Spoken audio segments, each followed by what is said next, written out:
Assalamualaikum warahmatullahi wabarakatuh. Waalaikumsalam warahmatullahi wabarakatuh. Alhamdulillahirabbil alamin wassalatu wassalamu ala asyrofil mursalin sayyidina Maulana Muhammadin wa ala alihi wa sahbihi ajmain amma ba'du. Begini nggih, kula cerita ilmiah, nanti saya baca hadisnya.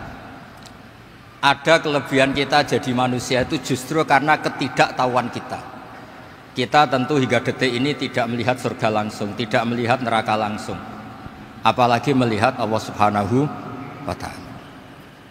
Tapi selalu ada teori, dan ini dibenarkan oleh semua ulama karena ini nas itu mansus. Geniku di antara kelebihan Rasulullah SAW adalah diutus kafatan linnas untuk semua orang. Sehingga ada orang ditanya, dengan apa kamu tahu kalau Tuhan itu satu? Orang ini dengan enteng menjawab, innal isnaini, angka 2, 3, 4 dan seterusnya, nisbatu dzalika ilal wahid nisbatul far'i ilal asli. Jadi segampang itu nerangkan ayat qul huwallahu ahad, Allah itu satu. Karena angka itu 2, 3 sampai 1 miliar 1 triliun, nisbatu dzalika ilal wahid nisbatul far'i ilal asli. Semua itu asal usulnya satu. Begitu juga begitu gampangnya Syekh Nawawi Al-Bantani menerangkan kenapa bismillah itu dimulai ba. Huruf hijaiyah kan alif, tapi kalau bismillah dimulai dari satu ba. Ba itu ada titik satu. Anda gambar kambing, gambar apa saja, gambar Anda entah baik entah jelek, itu tetap dimulai satu titik. Nah, satu titik ini disebut nuqtatil wujud, asal usul wujud. Sebab itu kitab I'anatul Thalibin, tadi Habib Nabil cerita sanad-sanadnya Mbah Mun. Sebetulnya kalau boleh angkuh, yang berhak cerita itu saya, karena kitabnya milik saya. Tapi beliau tak kasih terus cerita, ya alhamdulillah. Ada penyambungnya gitu. Nanti tak kasih lagi beliau. Ya memang yang paling berat beliau karena turunannya itu. Tapi kitabnya dari saya, jadi ya satu-satu. Kitab I'anatul Thalibin itu dikarang oleh ulama top, namanya Sayyid Abi Bakar Sato. Beliau punya murid yang sangat terkenal di Indonesia, namanya Syekh Mahfud At-Turmusi. Syekh Mahfud ini punya murid, diantaranya yang paling terkenal tentu Mbah Hashim sama Mbah Ahmad Dahlan, pendiri Muhammadiyah. Jadi kemudian kitab I'anah ini populer sekali untuk menerangkan fikih-fikih di Indonesia. Termasuk cerita bahwa wujubul jihad itu wujubul wasail lal maqasid. Jadi jihad itu wajib, itu wujubul wasail lal maqasid. Sama cari disarahin.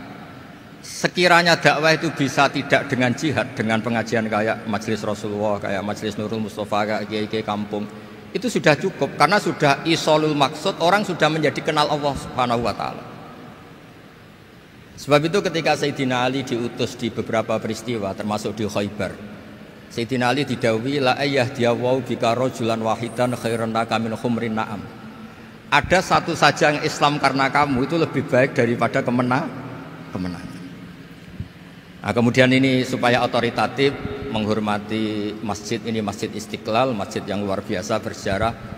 Saya baca keterbatasan kita, tapi ini menjadi kelebihan. Ini hadis di Shahihul Bukhari. Nanti sebagian materinya saya tinggal supaya ini tadi otoritatif tadi, supaya semuanya pakai sanad. Ini hadis dari Shahihul Bukhari, sehingga Anda tidak perlu tanya ini sahih apa enggak, karena ini di Shahihul Bukhari, ikutnya nomor hadisnya itu 6408. Monggo kalau mau dihafal. Biasanya jenengan kan hanya hafal Arba'in Nawawiyah. Ini hadis ini nomor 6408. Ada keterbatasan yang akhirnya menjadi kelebihan kita, yaitu kita tidak tahu Allah Subhanahu wa ta'ala. Suatu saat para malaikat ditanya, apakah mereka yang membaca tasbih di sini, misalnya di Istiqlal ini, ngerti saya, kata Allah. Kata malaikat, tidak tahu. Fayaqulu hal ra'auni, qal fayaqulu la wallah ma ra'auka, qal fayaqulu kaifa la ra'auni, yaquluna la ra'auka kanu asyadda laka ibadatan wa asyadda laka tamjidan wa aktsara laka tasbihan. Andaikan manusia itu ngerti engkau ya Allah, maka tasbih mereka ini akan lebih dari kita. Saya beri contoh ini terutama untuk dzurriyyah Rasulullah SAW. Nabi itu manusia, bashar, tapi lakal bashar. Nabi ketika muji Allah SWT ini supaya kalau sholat jangan hayati. Misalnya pertama muji begini, lakal hamdu mil'us samawati wa mil'ul ardi. Kebanyakan di Jawa memang baca pakai rofaknya mil'u, tapi di beberapa sanad dibaca mil'a, itu urusan i'rab lah. Engkau itu saya puji seluas langit dan bumi, seluas langit dan bumi. Seluas langit dan bumi itu enggak keren, karena langit ini tetap mahsurah, as-samawat ini apapun luasnya langit itu tetap terbatas. Bumi apapun luasnya juga terbatas. Apa yang diteruskan oleh Rasulullah SAW? Wa mil'u ma syi'ta min syai'im ba'du. Dan pujian saya ini ya Allah sesuai kehendakmu, sejumlah kehendakmu, karena ini yang tidak terbatas. Begitu juga ketika Nabi dengan keterbatasan sebagai manusia, bukan sebagai habibullah, atas nama manusia. Nabi itu punya dua sisi, kadang sebagai bashar, kadang sebagai habibullah. Dan sama-sama penting untuk mengawal Islam ini. Saya ulang lagi, sama-sama penting untuk mengawal Islam ini. Ketika Nabi sebagai bashar ngendikan begini, la nuhsi Allahumma lakal hamdu hamda yuwafi ni'amaka, misalnya pakai mukhatab, wa yukafi umazidak. Saya memuji engkau ya Allah dengan pujian yang sesuai jumlah nikmatmu, wa yukafi umazidak, dan bisa berserasian dengan tambahan-tambahan nikmatmu. Tapi apapun luasnya nikmat itu terbatas, sehingga Nabi nambahi, la ukhsi thana'an alita anta kama atneta ala nafsik. Saya muji ini tidak terhitung, sama sejumlah pujian yang engkau lakukan. La ukhsi atau la nukhsi thana'an alika anta kama atneta ala nafsik. Sehingga ini kreasi-kreasi Bani Adam yang malaikat itu tidak bisa. Saya ulang lagi, ini kreasi-kreasi Bani Adam yang bakat malaikat itu tidak bisa. Ini saya baca di kitab Fathul Bari, ini sarahnya kitab Bukhari. Kata Imam, ini saya ulang lagi, ini kata Imam Ibnu Hajar al-Asqalani, pensarah terbaik Bukhari. Jadi Sahihul Bukhari itu punya sarah paling terkenal namanya Fathul Bari. Itu gurunya Syekh Zakaria Al-Ansari. Syekh Zakaria itu dikenal sebagai Syekhul Islam. Itu berkahnya punya guru alim banget, kereng. Ibnu Hajar al-Asqalani itu kereng itu keras. Kalau muridnya tidak bisa itu keras sekali, tapi urusan ngaji saja. Terus punya murid itu pinter sekali, namanya Ibnu Hajar al-Haytami. Jadi beliau kalau mau ngaji ya susah, karena gurunya itu alim, nyuruh baca. Kalau mau ngajar ya susah, muridnya itu alim, takut salah. Jadi akhirnya pinter. Orang punya murid alim alama itu kan bingung. Makanya saya tidak suka kalau Profesor Nazar ngaji saya, nanti ngoreksi repot. Sudah gitu Islamnya beliau formal karena Menteri Agama, saya non formal. Lama-lama Islamnya beliau legal, saya ilegal. Kan jadi repot nanti. Makanya tadi tak bully, tak cocokkan. Kalau jenengan Menteri Agama sampai akhirat berarti top. Tapi kayaknya di akhirat saya yang ngelamar jadi Menteri Agama. Tidak ada, ini nggak penting. Ini hanya gojlokan saja supaya kelihatan bahwa menteri pun juga warga Indonesia. Begini kata Ibnu Hajar al-Asqalani, ini saya baca ya supaya penghormatan saya sama Habib Umar Hafid. Saya ini baca kitab beliau khatam serius, namanya Taujihun Nabi li Mardhati Bari, yang ditulis oleh Ustadz Fahmi bin Ali bin Ubaidun. Saya baca banyak, termasuk ketika beliau punya manhaj yang tidak populer, kata beliau fala buddha antuwattina nafsaka ala annana khudamatu hadal kaun. Kamu harus yakin bahwa tugas kiai, tugas ulama itu khudamatu hadal kaun, mengkhidmati semua alam raya ini. Dan jangan pernah putus asa, misalnya melihat non muslim terus kamu putus asa, ini non muslim enggak. Bisa saja suatu saat rubbama aslama fakhasuna islamu, bisa saja dia Islam fakhasuna Islam. Nah, ini wirasah nabawiyah, karena dulu Nabi ketika dari kampung Abdi Yalil dan disakiti, malaikat Jibal itu usul supaya kampung itu dihabisi. Kata Nabi apa? La bal arju ayukhrijawah min aslabihim ma ya'buduwaha wa la yusyriku bihi syai'an. Bisa saja bapaknya masih kafir, anaknya Islam, cucu-cucunya apa? Islam. Kayak apa Nabi itu? Rojaknya Masya Allah. Nah kemudian ini kembali ke tasbih tadi. Kata Ibnu Hajar al-Asqalani, yukhadu min hadal hadis anna dzikral hasil min bani Adam a'la wa asyrafu min adzikri al-hasil min al-malaikah li husuli dzikril adamin ma'a kasratis syawaghil wa wujudis sawarif wa sudurihi fi alamil ghaibi bi khilafil malaikati fi dzalika kullih. Jadi kita ini enggak melihat Allah langsung, enggak melihat surga langsung, enggak melihat neraka langsung. Tapi cara kita zikir, wis nak wis di neraka yo nuwangis tenan. Padahal yo ora mesti mlebu neraka, lha nuwangis tenanan. Kayak apa iman kita? Nah, iman seperti ini sesuai kriteria awal sing dikersakno Allah, alladzina yu'minuna bil ghaib. Maka andekan saya ini kok dikasih mukasyafah sama Allah untuk melihat surga, saya milih enggak melihat supaya ngikuti yang tetap ghaib. Nanti kalau saya melihat langsung kemudian iman, kata Allah, akeh tunggali aku iman mau melihat itu. Jadi kadang-kadang keterbatasan kita ini penting. Makanya masyhur Nabi pernah ngendikan tuba liman ro'ani wa amanabi. Tapi wa tuba liman lam yaroni wa amanabi. Kalau orang melihat saya kemudian iman itu biasa. Ini orang zaman akhir tidak melihat saya tapi iman. Kadang-kadang itu enggak lewat Habib yang ganteng itu enggak, lewat Mudin. Semoden di kampung rapati di duit, ini mulang tauhid ya mandi. Islam itu digawa Habib ya mandi, digawa menteri ya mandi, digawa mudin ya mandi. Karena Islam itu kafatal, napa kafatal.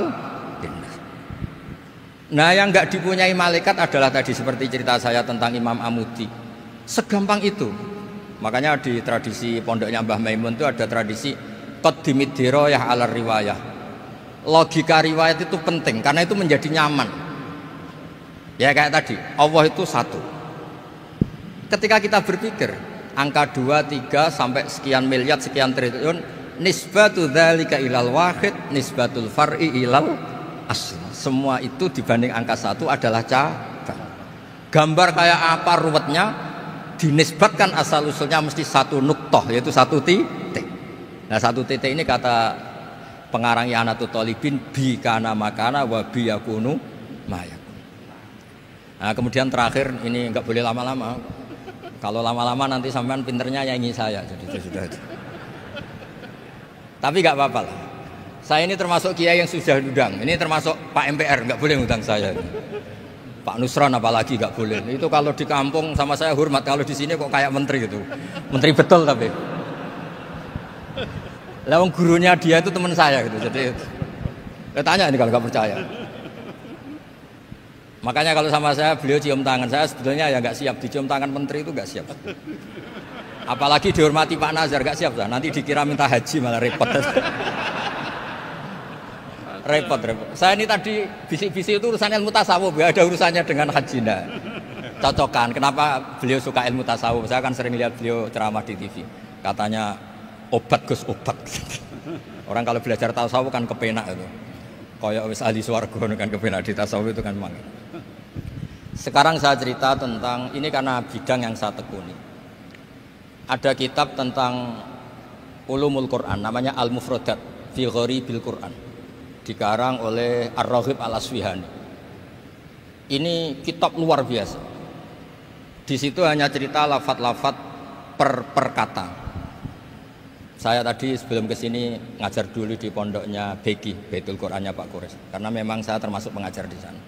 Artinya kalau saya sering ke situ jangan iri, memang saya termasuk pengajar di sana. Termasuk pengajar yang keren maksudnya. Keren itu artinya pakai referensi, bukan asal. Begini kata kitab itu.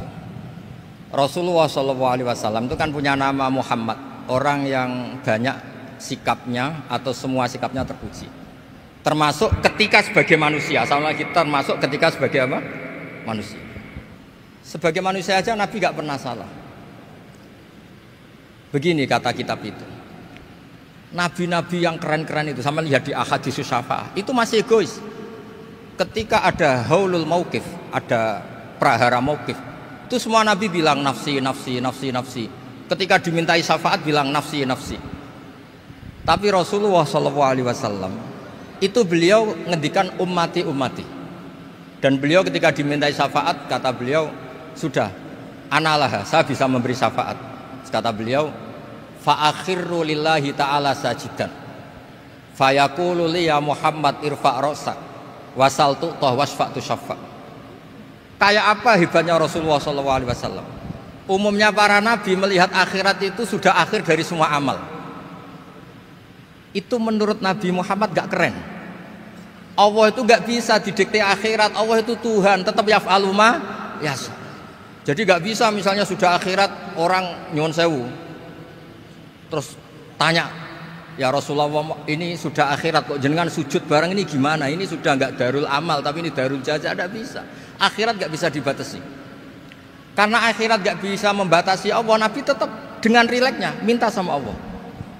Fa ahmaduhu bima hamida 'allamani ya rabbi. Kemudian saat itu saya muji-muji Allah dengan pujian yang luar biasa. Terus kata kitab itu, fa Muhammadun ahmadu min ghairihi. Makanya beliau punya nama Ahmad. Ahmad itu afal tafdil, bukan fi'il mudhari' waqi' mutakallim. Ini pernah madrasah dulu di Kutsian. Tamat. Terus. Beliau kalau di rumah hormatnya tidak kayak tadi, lebih dari itu. Tadi di sini pejabat terus. Sembrono ya di sini itu kelewat itu. Ya tapi nggak apa-apa itu. Tadi sudah dipuji, akhlaknya baik, apa-apa baik, alhamdulillah. Fa Muhammadun ahmadu min ghairihi. Ketika para nabi gak bisa muji Allah di mahsyar, bahkan mereka itu nyuwun sewu egois, hanya mikir diri sendiri, nafsi-nafsi. Rasulullah Muhammad ini punya nyali untuk muji Allah dan tetap mengajukan permohonan apa? Syafaat. Makanya disebut fa Muhammadun ahmadu min ghairihi. Sampeyan lihat di Bukhari, di Muslim. Fa ahmadu fi mahamida 'allamani ya rabbi. Tetap muji-muji Allah. Bukti bahwa teori saya benar dan otoritatif adalah yang nggak bisa hilang di surga itu juga wiridan. Ketika kita masuk surga, apa kita kegiatannya? Da'wahum fiha subhanakallahumma wa tahiyyatuhum fiha salam wa akhiru da'wahum alhamdulillahi rabbil alamin. Nah, kemudian ini juga yang terus kemudian dinyatakan al-baqiyatus sholihat. Ini kalimat-kalimat yang abadi. Karena apa? Di dunia ya kita bilang subhanallah alhamdulillah, di akhirat dia bilang subhanallah. Kayak apa kerennya kita sebagai Bani Adam? Nah, makanya disebut alladzina yu'minuna bil ghaibi. Wong tidak melihat Allah, tidak melihat surga, tidak melihat neraka, tapi iman kita ini kayak iman sing musyahadah. Iman sing hakul yakin, ainul yakin. Kenapa demikian? Ya karena tadi kita diajari terus menerus oleh Rasulullah SAW. Yang terakhir saya cerita mukjizat. Ini juga terkait dengan betapa mudahnya hadad din ini di logika, dicerna. Kata Rasulullah SAW, sabda Nabi di hadis, salang lagi ini hadis sahih di bab awal Fadailul Quran di Sahihul Bukhari. Dicek kalau nggak percaya dicek. Ma minal anbiya'i nabiyyun illa u'tiya minal ayati ma misluhu amana alaihil bashar. Wa innama kana alladzi utitu wahyan auhahu wa ilayya fa arju an akuna aktsarahum tabi'an yaumal qiyamah. Enggak ada nabi kemudian kecuali dikasih wahyu, dikasih mukjizat. Dan mukjizat ini dahsyat sehingga orang itu dipaksa iman. Kayak Nabi Soleh, ada unta besar keluar dari batu. Nabi Musa punya tongkat dipukulkan ke Laut Merah langsung menyibak jadi daratan. Tapi kata Nabi Muhammad SAW, kata, saya itu tidak punya mukjizat kayak itu, juga gak ingin. Saya ini dikasih mukjizat Al-Quran. Dan saya berharap karena mukjizat Quran ini adalah terus kemudian umatku menjadi yang terbanyak ila yaumil ya. Sekarang kita berlogika. Ini kata kitab Fathul Bari lagi. Kita berlogika. A'jaza yu'jizu i'jazan. Sesuatu yang menjadikan orang lain gak mampu disebut i'jaz. Kemudian karena ayat menjadi mukjizat, sesuatu yang kita sepakat tidak mampu. Nah kalau itu masalahnya, tongkat dipukulkan laut kemudian menjadi kering, kita mampu enggak? Enggak kan? Tapi pertanyaannya, Anda bikin nyamuk mampu enggak? Enggak kan? Anda bikin sapi, bikin unta mampu enggak? Enggak kan? Makanya Nabi Muhammad SAW cukup, sudahlah kamu itu manusia, bahkan sekedar menciptakan lalat itu tidak bisa.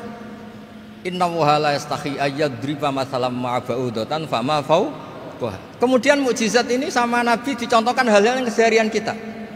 Wa min ayatihil lailu wan naharu wasyamsu wal qamar. Sekarang peristiwa laut dibelah Nabi Musa dengan matahari yang nggak pernah turun mesin, itu keren mana coba? Keren matahari yang nggak pernah turun mesin. Terus kata Ibnu Hajar al-Asqalani, li'annal mu'jizat al-madiyah kanat khisyatan tusyahadu bil absor kana qati soleh wa asa Musa wa mu'jizatul Qur'an tusyahadu bil basirah